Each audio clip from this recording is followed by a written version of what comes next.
So following the Black Galaxies emphatic 3-1 victory over Sudan in the 2023 CHAN tournament, we're going to check out the player ratings and the best performance in the Black Galaxies game against Sudan. Well, the Black Galaxies went down by a goal to 0 against Sudan, but Konedu Yadom was able to restore parity before Daniel Efriye-Banier made it 2-1 for the Black Galaxies, and Seydou Suraj scored the third goal to make it 3-1 for the Black Galaxies against Sudan. What this means is that 3 Hearts of Oak players scored all the goals for the Black Galaxies in this game against Sudan. But let's start off with goalkeeper Danlad Ibrahim. Well, for Danlad Ibrahim, I'll give him 8.0 for his performance in the game. He was by far one of our best players on the pitch. He made some fine saves despite conceding the first goal. I think that Danlad Ibrahim made more saves than he could have, because if not for him, Ghana would have conceded many goals. Look at that final save he made in the game where Sudan could have gotten their second consolation.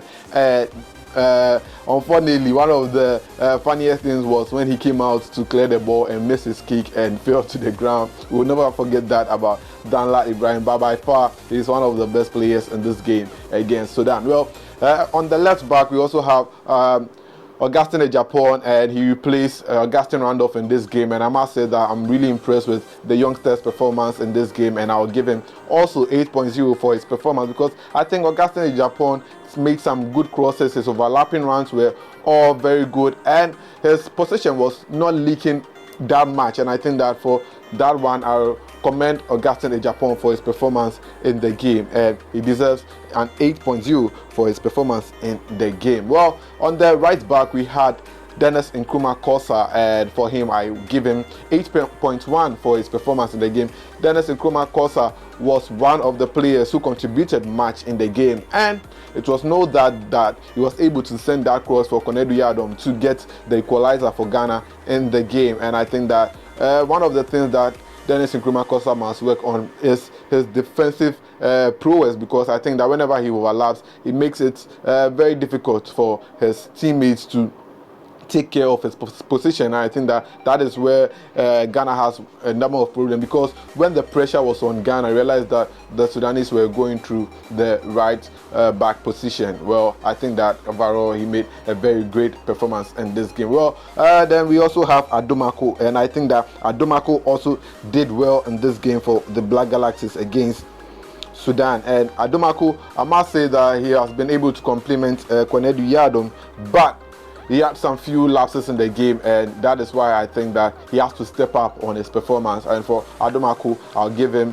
a little 7.8 over there for his performance in the game. Then we have Konedu Yadom, the stalwart, the tall defender, and Konedu Yadom, by far, I think that he did very well getting the equalizer for the Black Galaxies in this game.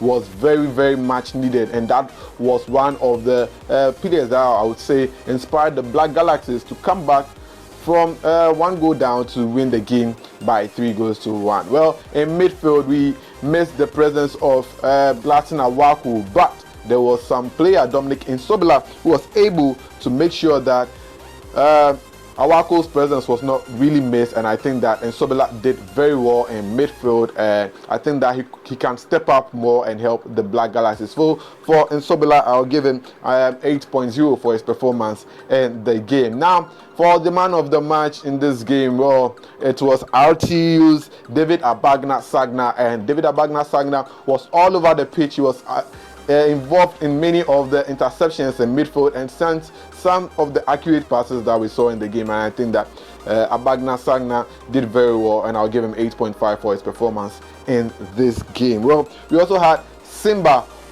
in the match, and Simba played about 80 minutes of action before he was substituted. I think that I didn't feel him that much compared to the game against Madagascar, where he came on as a substitute. I think that, well, Simba, by far, he did very well, but I think that he could have contributed more on the pitch, probably where he was positioned.